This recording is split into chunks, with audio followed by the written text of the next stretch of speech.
Assalamualaikum warahmatullahi wabarakatuh. Waalaikumsalam warahmatullahi wabarakatuh. Bismillahirrahmanirrahim. Alhamdulillahirabbil alamin.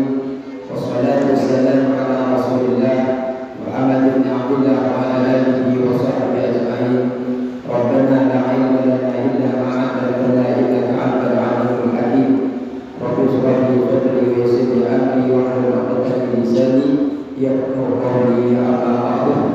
Yang kami hormati Ketua DPR Masjid Al-Muttaqin beserta para pengurusnya, RT dan RW-nya, khususnya para jemaah yang hadir pada sore ini, pada malam hari ini. Semoga hadirnya panjenengan para jemaah yang menyimak di rumah masing-masing menjadi wasilah terkumpulnya kita malam hari ini, diampuni dosa-dosa kita. Amin Allahumma amin.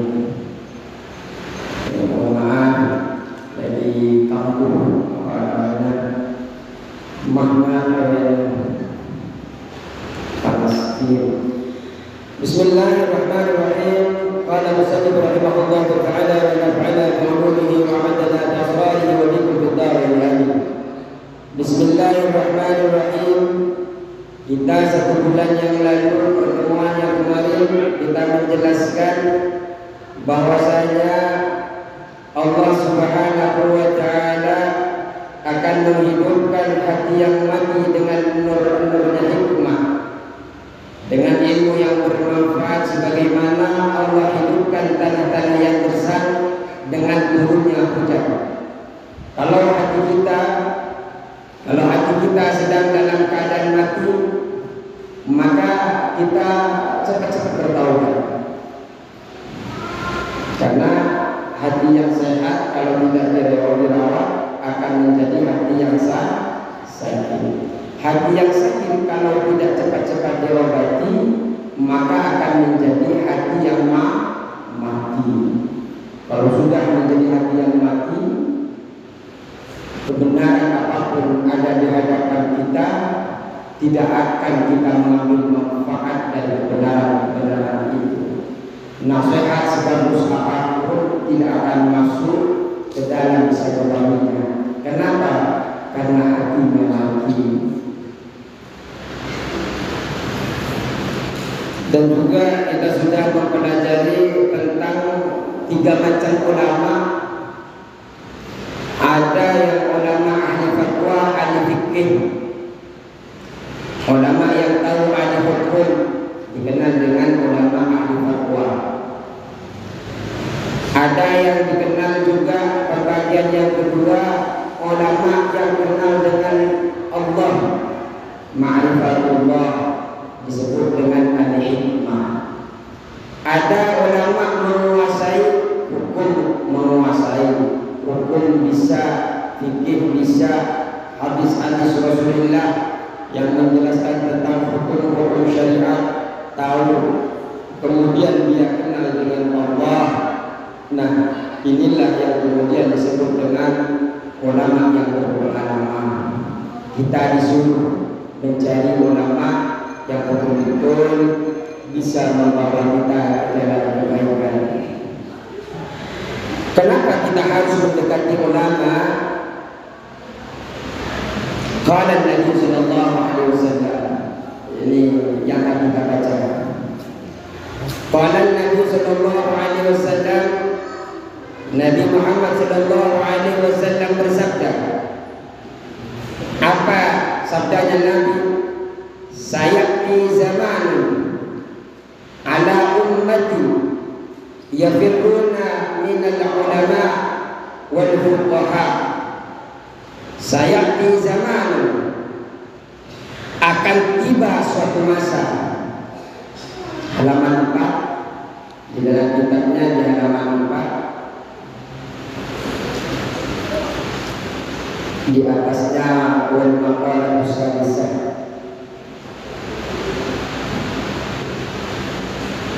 Dari bawah 11 bulan. Kata Rasulullah sallallahu alaihi wasallam, sayati zamanun ala ummati, akan datang suatu masa atas umatku. Siapa umat Nabi Muhammad sallallahu alaihi wasallam? Kita-kita ini Pak, orang-orang yang percaya kepada Allah, orang-orang yang percaya kepada Rasulullah. Inilah umatnya Nabi Muhammad sallallahu alaihi wasallam. Rasulullah bersabda, suatu zaman, suatu masa akan datang kepada umatku yafirruna minal ulama. Kata Rasulullah, umatku itu akan lari dari ulama. Wal fuqaha, akan lari dari orang-orang yang ahli fikih, orang yang ahli hukum. Ketika mereka sudah lari dari ulama, sudah lari dari ahli fikih, fayabtalihumullahu bisalasi baliyat, Allah akan menimpakan kepada mereka bisalasi baliyatin, dengan 3 musibah. Semoga bukan masa kita. Ini sabda Rasulullah. Akan ada di zaman umatku lari dari orang-orang ulama, lari dari orang-orang yang ahli fikih. Kalau sudah sampai kepada zaman itu, Allah akan memberikan cobaan, Allah akan memberikan musibah kepada mereka dengan 3 musibah. Apa saja? Ulaha yarfa'ullahu al-barakata min kasbihim. Yang pertama, yarfa'ullah, Allah akan mengangkat, Allah akan menghilangkan al-barakata, keberkahan, min kasbihim, dari kasab mereka, dari kerjaan jenengan. Walaupun banyak gajinya, berkahnya dicabut oleh Allah Subhanahu wa ta'ala. Sedaya apapun jenengan Pak, kalau sudah tidak berkah hartanya, tidak akan enak hidupnya. Secara duniawi lancar, tapi panjenengan tidak bisa menikmati harta yang panjenengan peroleh. Kenapa? Karena masa itu umat Rasulullah SAW lari dari ulama, lari dari ahli fikih. Sepertinya belum sekarang sibuk, soalnya masih banyak yang ngaji. Kita ini perwakilan. Kalau saya bukan ulama, saya hanya membantu membacakan isi kitabnya. Pengarang kitab ini adalah ulama Al-Imam Syihabuddin Asy-Syaikh Nawawi Al-Bantani, yang sudah tidak diragukan lagi kealimannya, kewaraannya, kesuburannya, subuhnya sudah tidak diragukan lagi. Kalau kita tidak belajar seperti ini Pak, gimana? Jangan-jangan sekarang sudah terjadi masa yang diucapkan oleh Rasulullah SAW, yaitu masa di mana kita lari dari ulama, lari dari ahli fuqaha, ahli fikih. Kalau sudah lari, datang masa itu, Allah akan cabut keberkahan dari kasab mereka. Kalau dengan punya kasab, punya pendapatan, merasa kurang padahal sudah banyak, evaluasi. Jangan-jangan dengan jauh dari ulama, jangan-jangan jauh dari tempat ngaji. Kalau yang jelas ini hanya kartu baca, karena ulama itu alim yang mengamalkan ilmunya. Saya tetap belum mengamalkan, belum disebut oleh ulama. Yang kedua, wasaniyatu yusallatu Allahu ta'ala alaihim sultanan dhalima. Yang kedua, Allah akan berikan musibah kepada mereka, Allah akan berikan cobaan kepada mereka. Yusallitu Allahu ta'ala menguasakan atas mereka sultanan ghalima. Mereka akan diberikan raja, diberikan presiden, diberikan gubernur, diberikan bupati, diberikan RW, diberikan RT, diberikan lurah, diberikan camat kepada mereka yang mana pemimpin-pemimpin itu orang yang zalim. Kalau sudah sampai ke masa itu, maka pemimpin-pemimpin kita Allah akan kirim kepada kita orang pemimpin yang zalim. Keluh kesah kita tidak akan mereka dengar. Insyaallah. Wasani satu, dan yang ketiga, ini yang paling kita tidak inginkan. Kalau lari dari ulama, lari dari fuqaha, ingat kita itu ngaji tidak milih-milih dari siapa, keturunan Nabi, keturunan Kiai, keturunan siapa. Yang penting kalau dia alim, anak biasa, keturunan biasa, apalagi keturunan Nabi, kalau sudah alim kita boleh menimba ilmu, segera kita menimba ilmu kepada beliau. Kenapa? Agar tidak datang masa itu yang disampaikan oleh Rasulullah SAW. Kenapa? Karena yang ketiga, ketika kita lari dari ulama, kita lari dari ahli fikih, apa kata Rasulullah? Yakhrujuna minad dunya bi ghairi iman. Keluar dari dunia ini tidak membawa iman. Ini pada kita takuti. Matinya tidak mati dalam keadaan Islam. Tiket kita bisa masuk surga, tiket kita bisa mendapatkan syafaat Nabi, tiketnya adalah kita mati dalam kalimat La ilaha illallah Muhammadur Rasul. Artinya kita mati dalam keadaan membawa iman.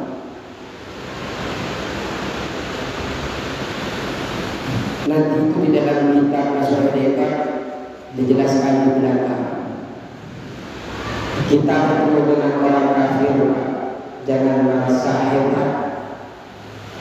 Di dalam kitab As-Sadiqah di belakang dijelaskan, jangan-jangan orang kafir itu di akhir hayatnya dia masuk Islam, dia berbuat kebaikan, beramal soleh, kemudian Allah panggil dalam keadaan husnul khotimah. Sedangkan kita yang sudah sholat berjemaah 5 waktu ke masjid, sedekah, zakatnya wajib dan sunnahnya dilakukan, tapi belum tentu akhir hidup kita dalam keadaan husnul khotimah. Kenapa? Kalau kita di akhir hidup kita lari dari ulama, lari daripada ahli fikih, yang mana mereka itu warasatul anbiya, terus-terusnya para nabi.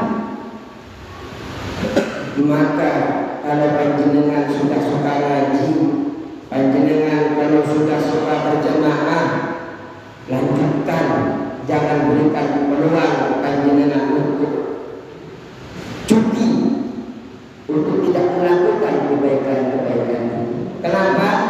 Biasanya orang meninggal itu tidak jauh dengan aktivitas sehari-hari. Yang kita harapkan kalau kita wafat ya dalam keadaan ngaji begini, ya sakit saya tetap dipaksa. Kalau saya mati dalam keadaan baik. Di dalam tasbih sadar hati sawalan kebenaran. Jika engkau tidak menyibukkanmu dengan kebaikan, maka dirimu akan menyibukkan diri anda itu dengan keburukan. Tinggalnya di jenazah, mau menyibukkan kebaikan atau keburukan. Pastinya kita sebagai orang Islam ingin menyibukkan diri kita dengan kebaikan. Perlu saya sampaikan bahwa sholat fardu itu hukumnya sunnah muakkad. Paling banternya dalam ulama mengatakan fardu kifayah. Sholat berjamaah itu janji Rasulullah SAW Allah tinggikan dengan 25 derajat, dalam hadis yang lain 27 derajat. Salat berjamaah itu hukumnya sunnah muakkad, paling dalamnya lagi ulama mengatakan fardu kifayah. Tapi kalau taklim begini ini belajar ilmu hukumnya fardu ain. Mulai panjenengan lahir dituntut oleh Allah Subhanahu wa taala menuntut ilmu sampai masuk ke liang lahat. Cuma masyarakat orang awam itu tadi mereka berjemaahnya banyak tapi pas ngajinya sedikit. Enggak ngaji di sini enggak apa-apa, yang penting di luar ngaji sama-sama taklim. Yang penting di luar juga taklim. Yang dikhawatirkan di sini tidak taklim, di luar juga enggak taklim. Ingat, kalau jenengan suka sholat berjemaah, maka harus lebih suka lagi melakukan menuntut ilmu. Karena menuntut ilmu itu fardu ain,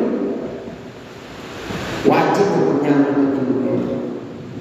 Untuk ilmu itu walau di sini ya, carilah ilmu walaupun ke negeri Cina.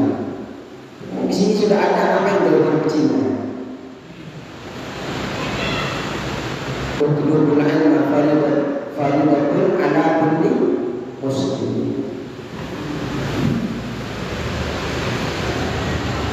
Jadi kalau dengan ibadah itu sebaiknya ibadah yang didasari dengan ilmu, yang didasari dengan wal maqalatu salisatu. Adapun maqalah yang ketiga. Tapi kalau yang untuk ilmu ini kan bisa dipastikan sholat berjemaah ya. Kira-kira ada nggak yang ngaji sini habis ini pulang? Enggak sholat isya berjemaah.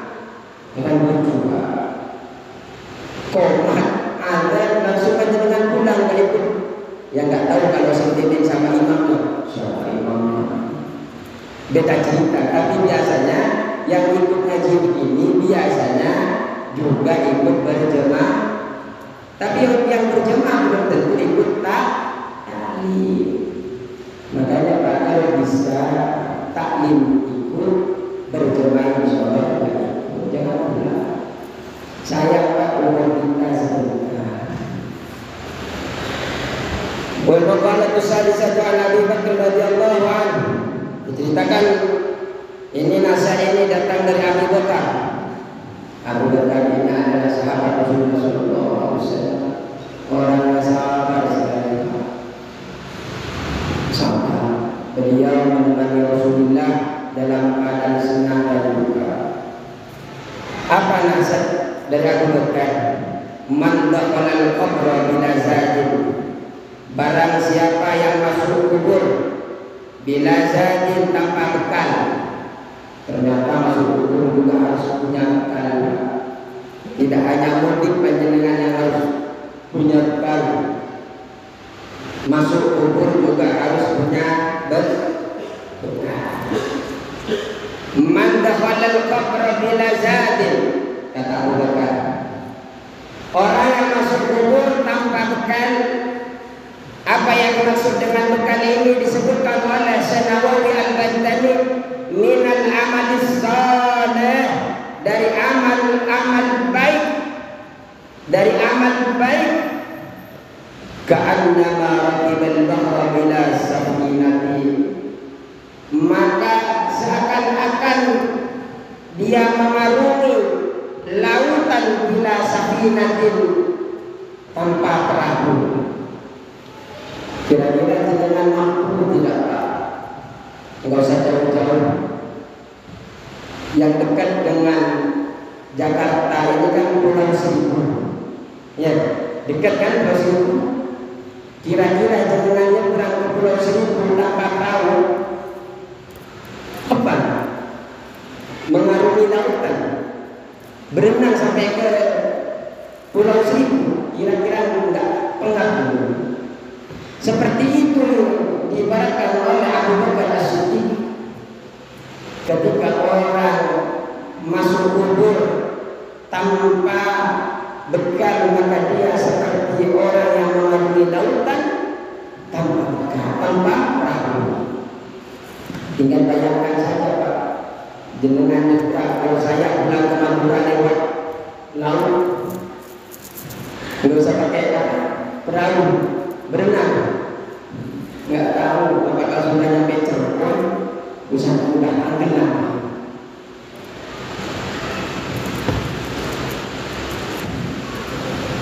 Seperti itu Pak, orang wafat Pak, orang suruh kalau tidak punya amal.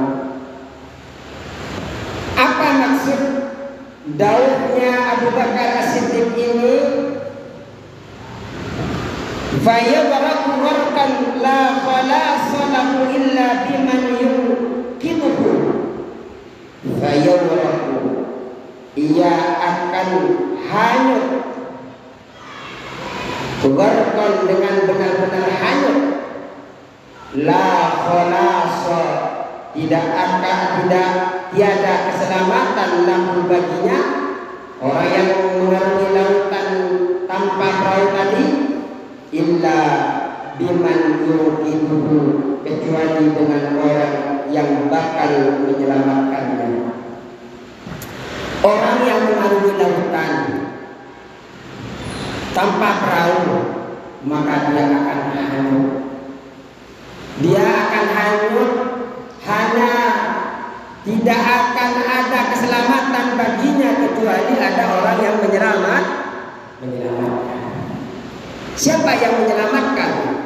Makanya kalau sabdanya Nabi Muhammad SAW itu ketika kita wafat akan terlepas amal-amal semuanya, kecuali 3 perkara kan? Apa saja? Amal jariah. Amal jariah itu tidak bagi masjid. Ketika masjid ini dipakai, ternyata orang Islamnya sudah habis di sini, ditempati gereja. Dan ada yang gereja jadi masjid, ada yang masjid juga jadi gereja, atau nggak jadi gereja, tapi muslimnya nggak ada sama sekali, nggak ada yang suka berjamaah, nggak ada yang taklim, sehingga masjidnya mati.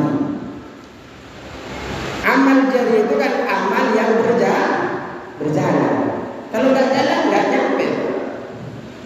Tapi kalau berjalan terus sampai yaumul qiyamah, maka dia akan terus mengalir pahala itu sampai kepada orang yang sudah wafat. Yang kedua, anak yang soleh yang mendoakan kepada orang tua. Makanya tadi kita mendoakan sebelum kita ngaji, kita tawassul kepada guru-guru, kepada keluarga. Kenapa?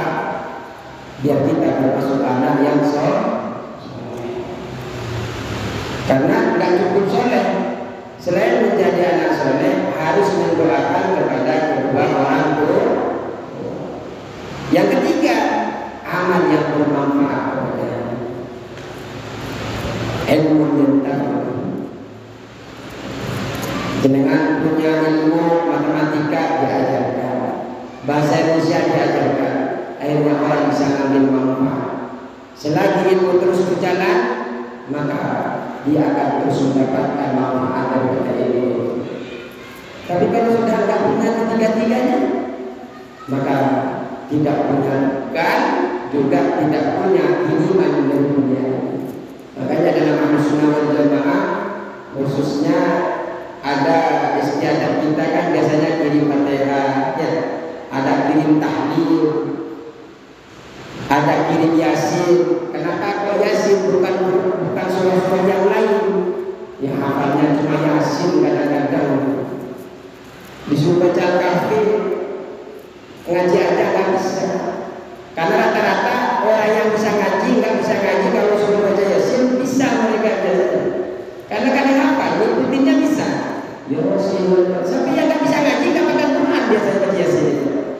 Apalagi dalam kitab tafsir Yasin itu bagi orang yang ketika akhir hidupnya dibacakan Yasin, itu akan turun malaikat mendoakan orang yang sakit, disaksikan ketika dimandikannya, diantar juga oleh malaikat sampai dia disemayamkan di dalam kubur. Ini antara fadilah surah Yasin. Di mana referensinya ada di dalam kitab tafsir Yasin karangan Hamid Zada. Jadi orang yang sedang mengarungi lautan tanpa perahu itu lebih dekat kepada hanyut, Pak.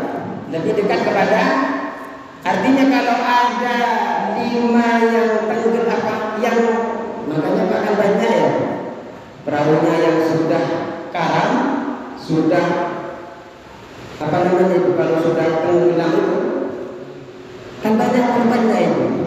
Yang nggak ada korbannya kalau langsung ada yang nolong.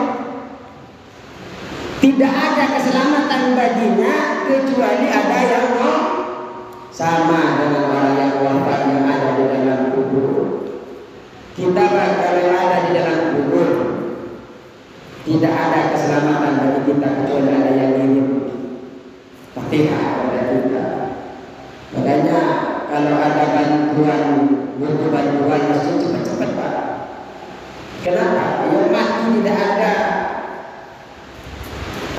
tidak ada yang selamat dari mati, pasti semuanya akan mati. Enggak bisa jangan ngasih uang tenaga, karena juga tenaga menjadi hitungan. Bantu ngecat, bantu nyapu sehingga orang yang sholat di sini merasa nyaman. Sudah enggak bisa bantu dana, enggak bisa ngasih ide. Ketika bangun perbaikan enggak datang sama sekali juga. Terlalu.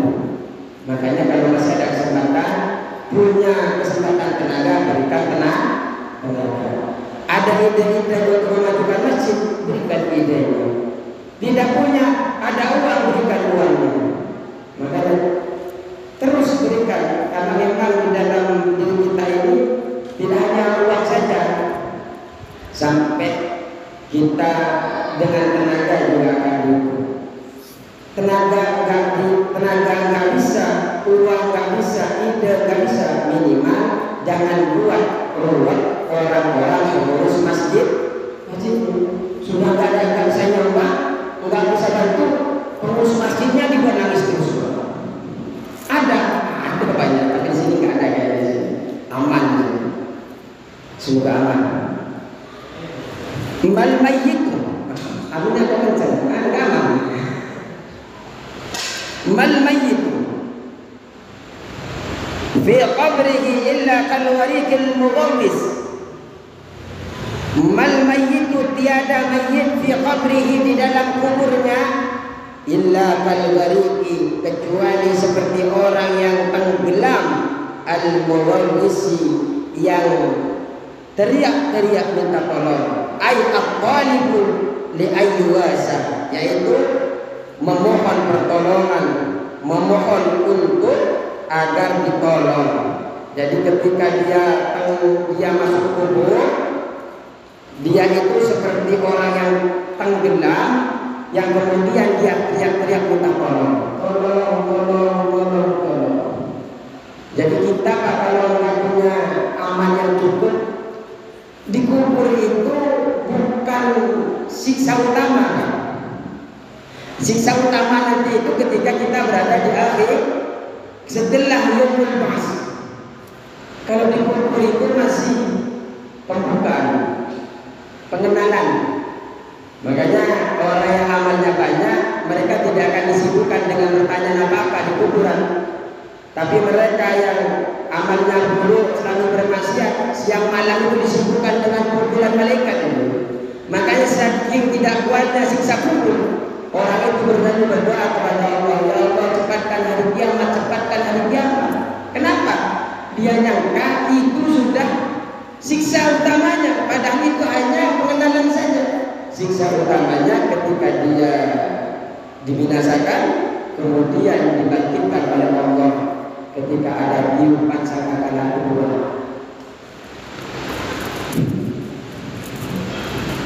Orang yang tidak beriman, orang yang selalu bermaksiat, dikubur disiksa, di akhirat juga disiksa. Kita nggak takut ya, karena tidak bisa melihat secara langsung. Makanya tentang yakin itu kan, tentang yakin itu orang itu ada yang namanya ilmu yakin seperti kita bahas minggu lalu, ada namanya ainul yakin, ada namanya hakul yakin kata Imam Ghazali. Kalau ilmu yakin itu ketika kita dibilang waktu kecil jatuh itu sakit ya hanya sekedar ilmu saja, karena nggak pernah melihat orang jatuh, nggak pernah merasakan dirinya ya, sehingga itu disebut dengan ilmu yakin. Tapi ketika dia sudah beranjak dewasa, ternyata melihat ada tetangganya jatuh, berdarah, wah ternyata jatuh itu sakit ya. Nah itu disebut dengan ainul yakin, karena lihat, sehingga ada keyakinan bahwa kalau jatuh itu sah. Ternyata setelah besar pinter naik sepeda, pinter naik motor, akhirnya dia tabrakan, ternyata jatuh sendiri. Dia akhirnya yakin bahwa jatuh itu sakit. Kenapa? Karena merasakan sendiri. Nah itu disebut dengan hakul yakin.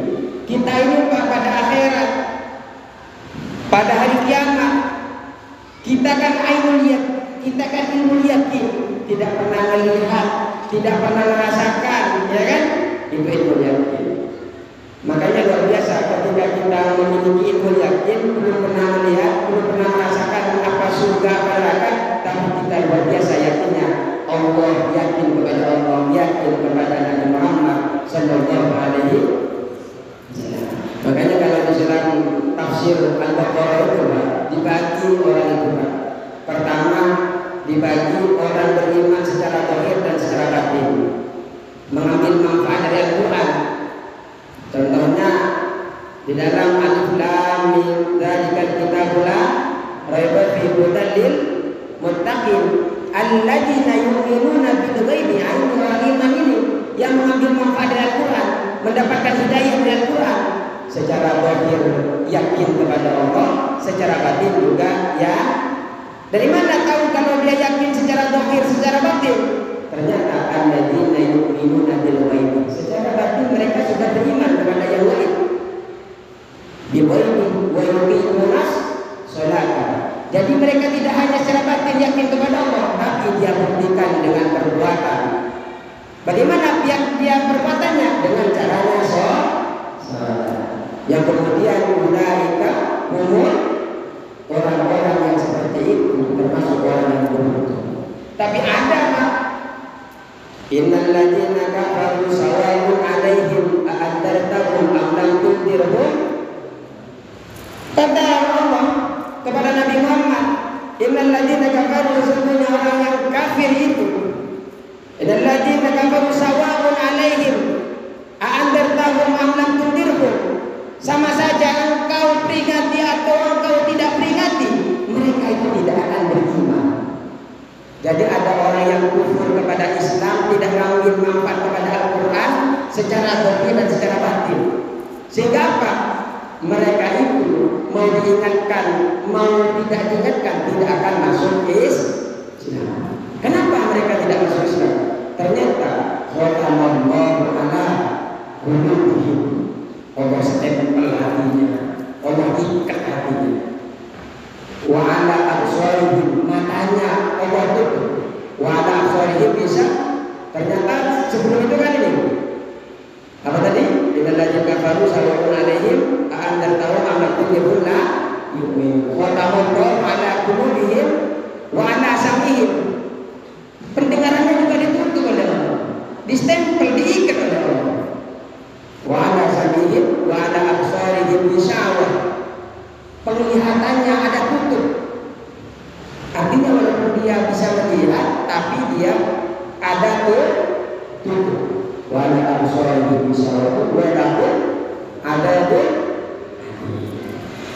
Di dalam tafsir yang dikatakan, artinya walaupun ada kebenaran, Allah sudah berikan hidayah depan mata, tapi Allah ikat hatinya, Allah ikat stempel pendengarannya, Allah tutup matanya, sehingga mereka tidak bisa mengambil hidayah dari Al-Quran, tidak bisa mengambil hidayah dari berkumpulnya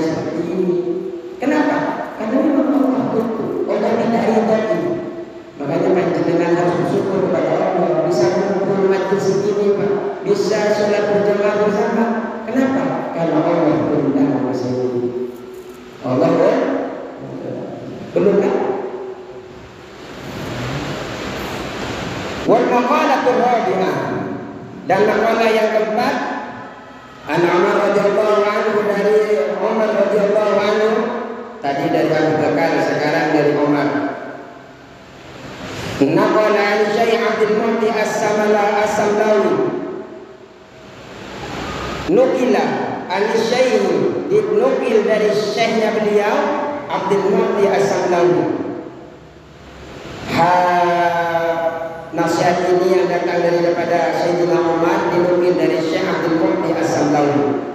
Anna Nabi sallallahu alaihi wasallam, bahwasanya Nabi Muhammad sallallahu alaihi wasallam, qala li Jibril, berkata kepada Jibril alaihi salam, sifli hasanati Umar, sebutkan kepadaku kebaikan Umar wahai Jibril. Jadi Jibril, Nabi Muhammad sallallahu alaihi wasallam itu minta kepada malaikat Jibril untuk menyebutkan kebaikan Umar.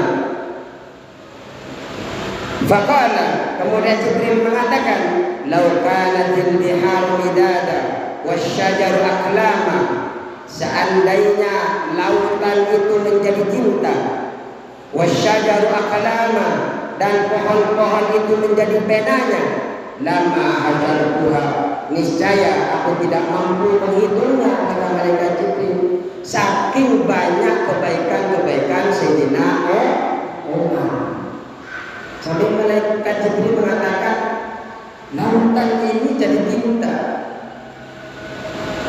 terus pohon-pohon jadi pena, saya tidak akan mampu menulis, mencatat kebaikan-kebaikannya Umar. Faqala, kemudian berkata lagi Rasulullah, bersabda lagi, sifli hasanatin Abi Bakr, tolong sebutkan kepadaku kebaikan hasanat Abi Bakr, kebaikan-kebaikannya Abi Bakar. Tolong sebutkan kebaikan-kebaikannya Abu Bakar. Apa kata Jibril? Faqala, kemudian malaikat Jibril berkata, hasanatun min hasanat Abi Bakr. Faqala Umaru hasanatun min hasanat Abi Bakr. Umar itu satu kebaikan dari kebaikan-kebaikannya Umar, dari kebaikan-kebaikannya Abu Bakar. Umar itu hanya satu dari kebaikannya Abu Bakar. Umar saja tidak bisa dia catat, apalagi Abu Bakar. Kenapa? Umar itu hanya segininya, hanya satu kebaikan daripada Abu Bakar. Artinya kan Abu Bakar yang memiliki kebaikan, Umar itu hanya satu kebaikan dari beberapa kebaikannya Abu Bakar. Saking luar biasanya Abu Bakar. Kemudian beliau lanjutkan, aisyud dunya bil mali wa aisyul akhirah bi shalihil a'mal. Keluhuran dunia, kemuliaan dunia bisa dicapai bil mali, dengan harta. Kalau jenengan ingin mulia di dunia harus punya harta. Kiai, kalau kiainya yang tidak baik, dia ngikutin orang kaya. Tapi kalau kiainya yang baik, mau kaya mau enggak tetap ditemenin. Orang yang tahu ilmu kadang menjual belikan ilmunya. Tolong carikan ini biar halal, padahal jelas-jelas haram, sehingga dicari melalui ilmunya itu kiai. Akhirnya apa? Mencari kebenaran hukum. La wala tansul haqqal batil, padahal dalam Quran dijelaskan jangan campur adukan kebenaran dan kebohongan. Tapi dia sudah tahu bahwa itu haram, tapi dicari kebenaran-kebenarannya, sehingga bisa dikatakan halal, padahal dia juga menerima 1 M, 2 M dan sebagainya. Nah, itu bukan dunia akhirat, bukan kiai akhirat, itu kiai dunia. Wa'izul akhirat, dan keluhuran akhirat, kemuliaan akhirat, bisolihil amali, dengan amal yang soleh, yang baik. Kalau panjenengan ingin mulia di akhirat, perbanyak beramal soleh. Tapi panjenengan harus tahu, Pak, masuknya panjenengan ke surganya Allah bukan karena tapi karena ridhonya Allah. Penjenengan banyak amal, banyak sedekah, tapi kalau tidak diterima oleh Allah, tidak ridho oleh Allah, jenengan tidak akan masuk surga. Lantas ngapain kita berbanyak amal, Pak? Yang berbanyak amal saja belum tentu masuk surga, apalagi yang tidak beramal. Kita beramal itu agar Allah sayang kepada kita, sehingga rahmatnya Allah, karunia Allah itu sampai kepada kita. Makanya jangan bangga karena amalnya banyak, karena tidak ada jaminan amal itu akan diridhoi oleh Allah Subhanahu wa ta'ala. Fala tataqawwa umur dunya, maka tidak akan kuat perkara-perkara dunia, wala tasluhu illa bi umuri, dan tidak akan menjadi baik kecuali bil amwali, dengan amwal, harta, beberapa banyaknya harta. Jadi dunia ini tidak akan baik, Pak, kalau tidak punya harta. Masjid nggak ada hartanya, ya nggak akan megah seperti ini, Pak. Dulu masih musola katanya di sana, sudah gedung juga musolanya? Belum. Sehingga pindah ke sini, sumbangan hartanya jadi banyak. Walaupun ini urusan akhirat, tapi karena ada di dunia juga butuh harta. Makanya Pak, kita ini sebenarnya dalam Islam kalau bisa disukai, Pak, disuruh kerja keras. Malah kalau kita kaji di dalam kitab ini orang hidup panjang, Pak, kita tidak diperbolehkan untuk menjadi fakir, harus kerja keras. Wala tataqwa umur akhirah. Tapi kalau kita sudah kerja keras belum ditakdirkan, sabar, kita dipuji oleh Allah. Wala tataqwa, dan tidak akan menjadi kuat umur akhirah, urusan-urusan akhirat. Wala taslu, dan tidak akan menjadi baik illa bil a'mal salihah, kecuali dengan amal-amal yang saleh. Di akhirat urusan-urusan akhirat tidak akan menjadi baik kecuali kita beramal saleh. Wa basyiril ladzina amanu wa amilus salihati anna lahum jannatun tajri min tahtiha anna lahum jannatun tajri min tahtiha anhar. Orang wa basyiril ladzina amanu, berbahagialah, ceritakanlah wa basyiril ladzina amanu, orang yang beriman, wa amilus salih, dan beramal saleh, anna lahum jannatun tajri, bahwa bagi mereka itu adalah surga. Jadi kita, Pak, termasuk amal soleh adalah kita belajar begini, termasuk amal soleh. Semoga kita semua termasuk orang-orang yang baik yang berdoa Allah Subhanahu wa ta'ala. Taklim hari ini menjadi taklim yang Allah berkahi dalam hidup kita, yang kelak akan menjadi saksi ketika kita berjumpa dengan Allah Subhanahu wa ta'ala.